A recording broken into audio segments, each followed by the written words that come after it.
আসলে মাঝে মাঝে যখন প্রাকৃতিক সুন্দর মুহূর্তগুলো উপভোগ করতে পারি তখন নিজের কাছে খুব ভালোই লাগে। তাই তখন একটাই জিনিস ভাবি, সেই সুন্দর মুহূর্তগুলো আমি একা কেন উপভোগ করবো, আপনাদের মাঝেও একটু শেয়ার করি। হ্যালো ভিউয়ার্স, আসসালামু আলাইকুম। সবাই কেমন আছেন? আশা করছি সবাই অনেক অনেক ভালো আছেন। এমডি শাকিল অফিসিয়াল 20 পেজের আরো একটি ভিডিওতে আপনাদের সবাইকে স্বাগতম। হাসি দিয়ালা কিরে শাকিল কি রস ছাগল আলে হাগলে বুঝছিস আর সুদ দিয়েছি কি হেসান হেসাইছে কেন সাচ্চা তুই তো তুই বলগার হইছে তনগে তুই এই কিলে করস ছাগল কিলে করস ব্লগার হলে কিছে এতে লাগি আই ব্লগার হইছে আর কি নিজে সাংসারিক কাজগুলো তো করতে হবে নাকি।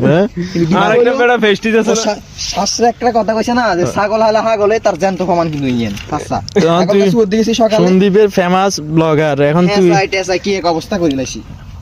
ছাগল বেচবি আর না? কথা উই সারি দে উই ভিডিও কর ছাগল বেচিলা দেন আতে না ছাগলে কোন আশ করি হালি হুম এই হিসেবে মনে কর ভাল লাগে না বেচিলা।